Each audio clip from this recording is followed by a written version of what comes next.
हाँ साली सोना कुमारी बोलो का कहत रहलू ह? कहत रहनी नु जीजाजी कि हमर फोनवा में रिचार्ज खत्म हो गइल बा, तो तनी 5G वाला रिचार्ज मार दी ना, वीडियो देखे में बड़ा दिक्कत होता। अच्छा अच्छा रुको, होल्ड करो, कह देते हैं तुरंत।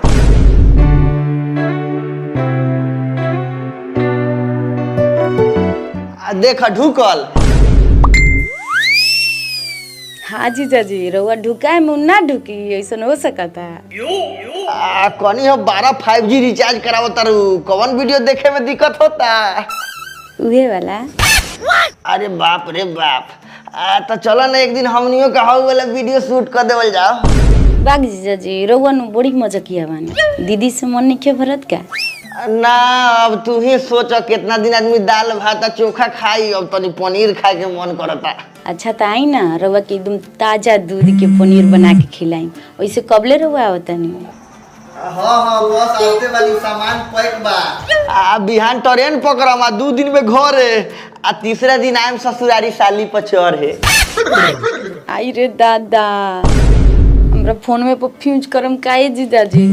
अच्छा आवते बानी न तो हमरा खातिर एकदम हीरोइन वाला ड्रेस लेके आई। हीरोइन लेखन? हाँ कपड़ा लिया दे एकदम हीरोइन लेखन, लेकिन बदला में हमारा काम मिली। का चाहिए रउआ? अब तू लड़का थोड़े बार बुझते हो कथी चाहिए उहे। अच्छा ठीक बा, पहले आई ना, रखे भी मम्मी बुलावत है।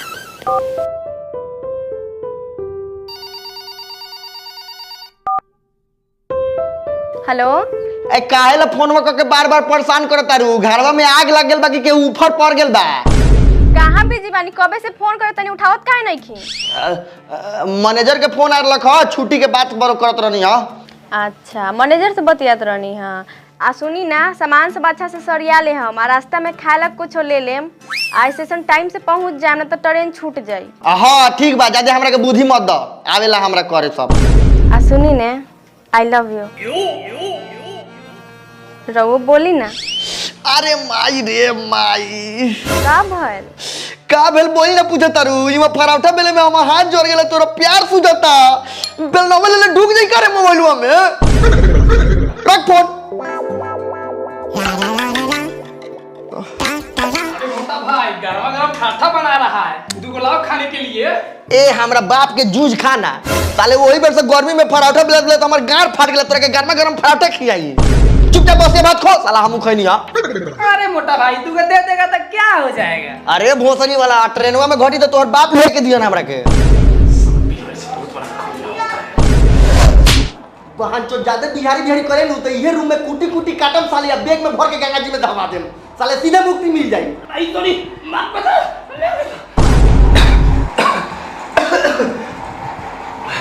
ले साला दूगो खा ले।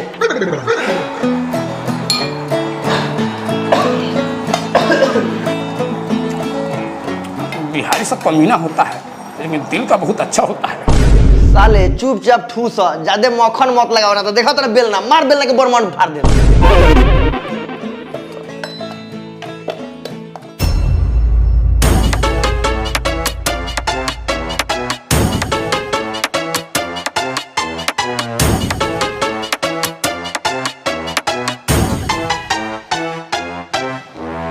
लगावेलू तू जब लिपस्टिक हिलेला सर डिस्ट्रिक्ट घरे करे खलेसवा कब आइले गुजरात से? आए अब गए नहीं हां साला तू का आगे। हां बैठ बैठ, बाहर से कमा के लिए तो खर्चा उर्चा करबे।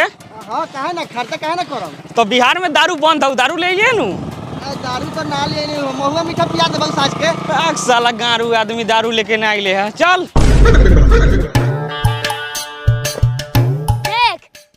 घर बना देनी आओ, पहल का ताला में ही रहे, दूसरी का ताला में तू, सबसे तीसरी का ताला में हम रहे। वाह, तू सबसे ऊपर कहाँ रहे? हम ऊपर रहे नु, सबके घर के भीतर देखम कि का होता, तब तो उनके बताबाऊ। अरे बाबा पापा बाहर से कमा के आ गए रे, अब हम ना खेलबो तो नहीं के। पापा कथि लिए ला काला, पापा कथि लिए ला? ए चल घरे देखा बाबू गिर जाइबे। ए ससुरे चल घरे देखाओ तनी। मर साले गिरी। घरे देखाएम चल ना, दौड़ मत बाबू, मुंह दांत टूट जाई साले तोहर। ओ विकास भाई तू जा। मारम धक के साले गिरा देबो हमरो के तू। आ पापा के प्रणाम कइले ह? ना प्रणाम पापा। खुश रह चल। बउआ आ गइला। हां हां प्रणाम माई। खुश रह चला घरे। गोर हाथ धोआ खाना वाना खा। घमाइल का जरूरत लखे इतना आइला के। खुश रह। बउआ ए जरा ए कनिया थाली ले आ बउआ के नजर गुजर उतार द। रे माई एगो तक कितना दूर से घमाइले आवत है तो घर में ले जाके चाहिए तो तू नजर गुजर उतरू आवत रे हमरा के डाइन कोले बका रे। चुप तू कुछो ना जाना तारे।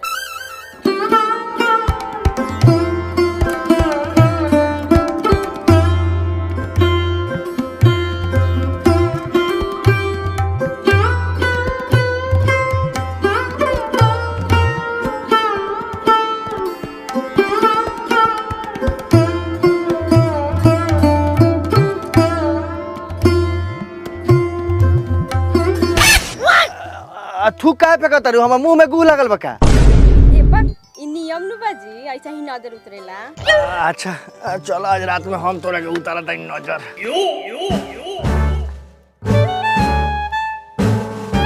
प्रणाम बाबू। अरे साला भोसरी वाला है कौन मारे मार के साला मुंगा दे चोर साला भागे ता चिन्ह तनी रउआ बेटा बारे नकले। अभी तो हमार बियाह नहीं के भेल हमार बेटा कहां से हो जाई रे साला अभी तो हम 17 ही साल के बानी।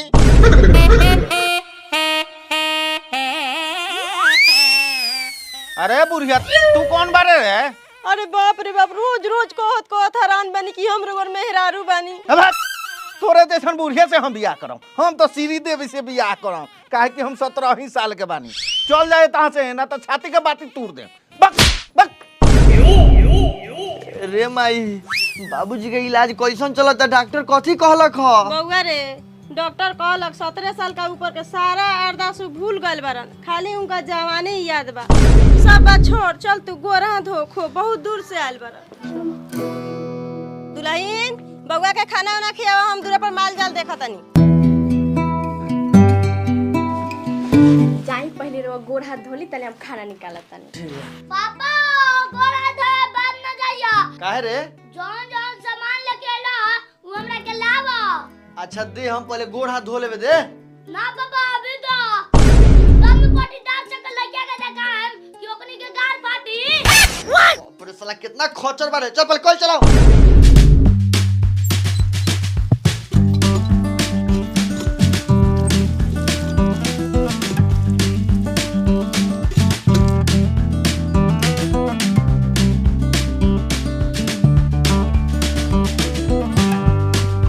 पापा अब तो ना। अरे साला तू जान ना छोड़बे हमर। आइले बैठ बाबा खेल जोड़ा के।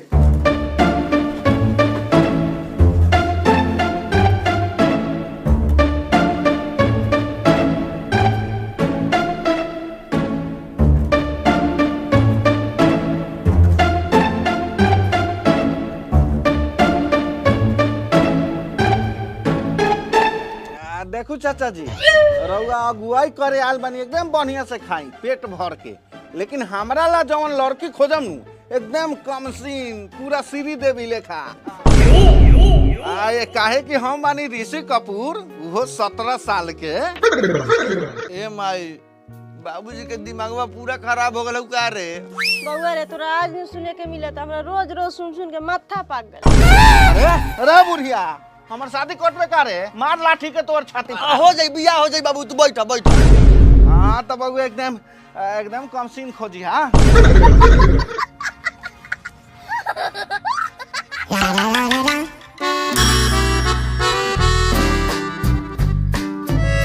तनी बेगवा में 2 गो साड़ी बा ले आवा।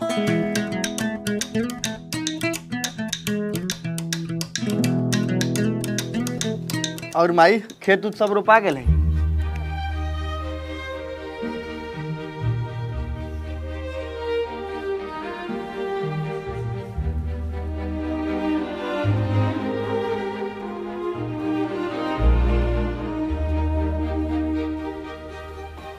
कौन छोड़ के कपड़ा ले आयल बारन रुको तनी पूछे दा।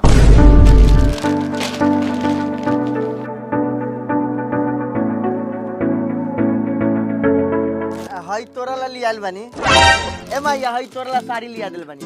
आए अभी लड़की देखनी है ना तो कन्या ही सारी आगे। अरे बाप रे बाप। बाबू लड़की दिखा देबो तू सूत पहले आराम से। दिखा दिया। ए जी तनका घर में आई।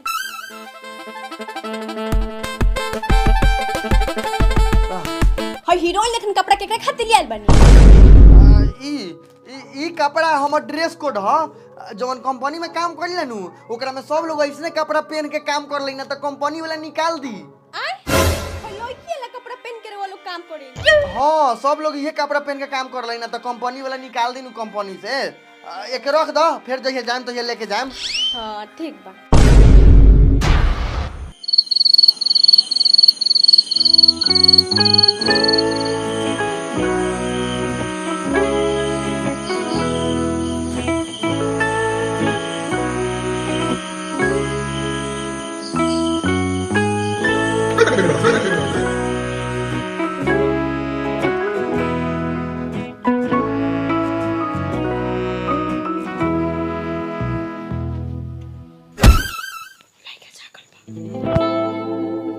बउओ जो दादी लगे सूत्र और हम दादी लोग के सूते चल गए नहीं नु तो हमर जमीन जथा में कोनो हिस्सा ले वाला आ जाए। ए जो सूत्र दादी लगे हम ना जबो कहीं। रे साला जो दादी लगे सूत्र बात मान। हम कहीं ना जबो हम यही जे सूता। अरे बउओ 3 गोरा में ढेर गर्मी होता तनी फैली से सूतल जा। ना जबो एक बार कह देंगे कहीं ना जबो। ए साला जो दादी लगे सूते बिहान फुटबॉल कीन दे बाऊ।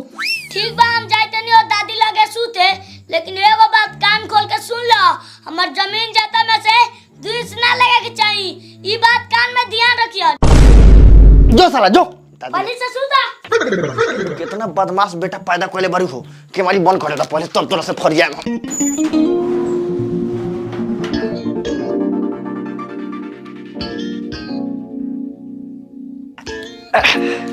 तब बउआ के तो भेज देनी ओकरा दादी लगे। अब ओकर माई हमरा से उतना दूर काहे बिया। अवन है पर सूता हमर कलेजा के फोफी।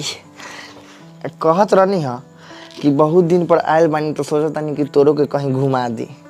ए जी हमरो मन बा राजगीर घूमे के। राजगीर का करे जेबू? राजगीर में कुछ ना है खाली पत्थर पहाड़ उहाड़ है। अच्छा तो बनारस घुमा दी। बनारस गानवा सुन लो का ये पिया हम के बनारस घुमा दी। गानवा उनवा सब ऐसा ही बना दिल हवा। बनारसों में कुछ ना हवा खाली भीड़ भड़ा का हवा कचाहीन हो गेल हवा उ जगह। तब फिर कहाँ जाए? हम सोचता नु कि तोरा के तोरा नैहर घुमा दी। ए बक वो जाता आते जाते रहे नहीं। अब मान लो कि दोसर जगह कहीं घूमे जाइबू तो ओजा पड़ी ढेर पैसा खर्चा होई आ तू अपना नैहर घूमे चलबू तो कुछ तोहरो आमद होई कुछ हमरो आमद होई। एगो जवान साली भी का कहनी हा? ना कुछो ना माने कहनी कि हमरो ढेर दिन हो गेल बा घूमला तारा नैहर तो चलती तो तनी साली उली से भी भेंट हो जाइत ये कहत रहनी है। बारा हमरो मन बा।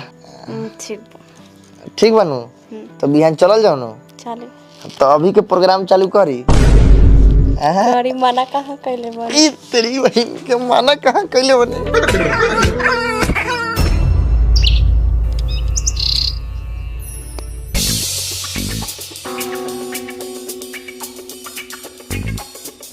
बगो कालू आइले सुबह सुबह कहाँ चल देले? ए माई एकरे तनी मन है नैहर घूमे के जात नहीं घुमा के ले आवे। तू ना रहले ह त 1 महीना रह के आइल ह।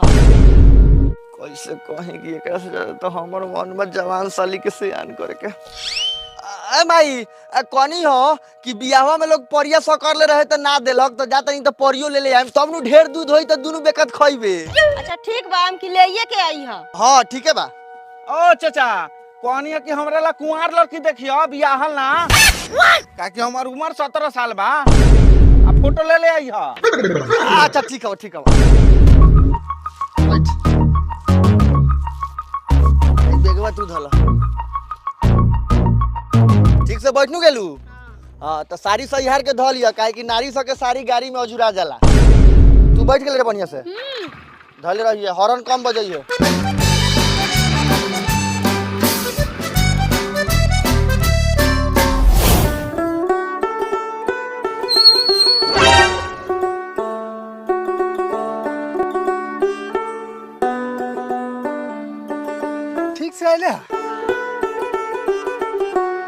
अम्मा जी। अरे मेहमान जी कहिया आल थी ना? काला ही ताल थी ना, सोचनी कि सब गोड़ा से एक के बार मिल लिहल जाओ। हाँ ठीक तो कल थी ना।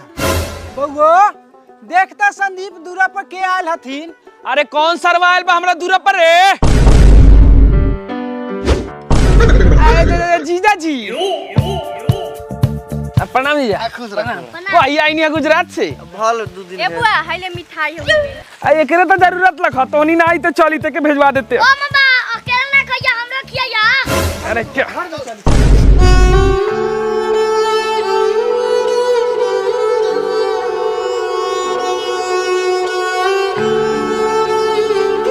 कही ना बउआ जी मम्मी पापा के समाचार। सब लोग ठीक बा, रउआ ठीक बानी नु? हाँ ठीक बानी। कहत रहनी है कि सोना जी नहीं खिन लौकत। ए सोना सुनो ए जीजा जी आयल हथुन रे। लागत है कि सुतल बा। अच्छा तबियत ठीक बा नु? हाँ ठीक बा।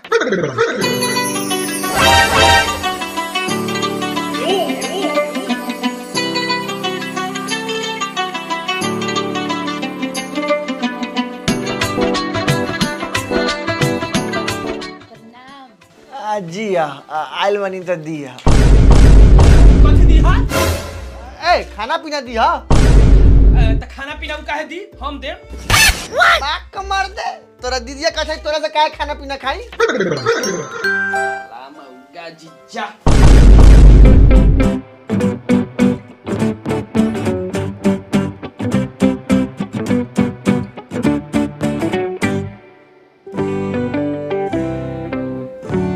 मौसी बड़ा जल्दी जल्दी जबानू कहता रे। साले तोरा यही उम्र में बड़ा जवान आ सियान बुझाता।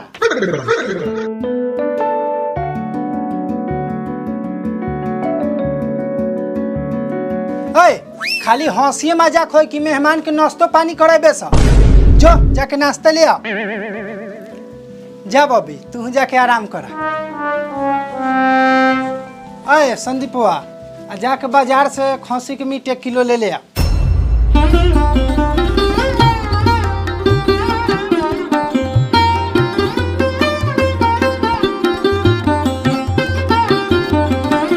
जीजा जी करनौर में आईनी है। हां कनौले में है नहीं। नदिया पार करे में दिक्कत ना नु भइल है। तू का बात करे लगलू? तारा खातिर नदी का समुंदर भी हम पार करके चलाम तो कोनो दिक्कत ना हो। पापा मौसी के आंख मारै तारा। ना रे हमर आंख फरफरा चलना सराई हुई लगता। मौसी तोरो लार सराई हो कहियो का? हाँ पापा हम सब बुझाइतानी। कथी बुझाता रे? पापा मौसी पर मारे लाइन जाके मम्मी से अभी बताइन। चुप। मम्मी से कुछ कहबे नु तो तारा जमीन जथा में हिस्सा लगावे वाला के लिए याद जल्दी है। ठीक बाटे ना कहबो। ए बबी मेहमान से पूछ ना कथी खइहन। जीजा जी खसी खाइएगा कि मुर्गा? साली जी मेरा मन है हम आपको खा लें। ओ पापा बोले तो और मौसी के काम चल जातवा लेकिन हमर खस्सी के मीट मंगाओ खस्सी के।